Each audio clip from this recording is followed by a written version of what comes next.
Ito na naman tayo mga kakumpuni. Good morning, good morning. Ayan, meron tayo ulit tanggap. Galing pang Calamba, Laguna si Sir. Nagpagawa na siya kahapon kaso naipit ata ng matigas na sa motor ba, Sir? Nabasag yung pinakailalim. Natanggal yung pinaka-LCD. Pero gumagana pa naman. Ito, kukunin natin ngayon.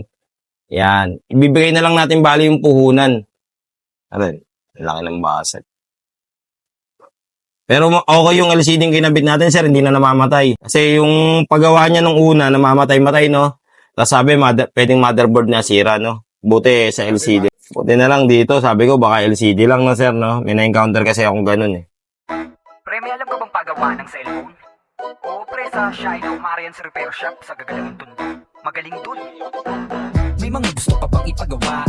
Cellphone mo na luma o kaya sira? Halika na't dalhin mo na. Tingnan natin ulit kung magre-restart na, Sir. And okay na po yung unit ni Sir. Ibibigay na po natin ulit. Ito po. Ayan. Bali yung puhunan na lang, Sir. Ayun po. Sa mga customer ko po na gustong magpagawa, i-PM nyo lang po ako sa Ian Andrew de la Cruz, yung may blue check po. Pagka walang blue check, hindi po ako yung mga kakumpuni. Pwede nyo rin po kaming message sa aming personal page, Shiloh Marian Cellphone Repair Shop. Yun lang po. Maraming salamat. God bless.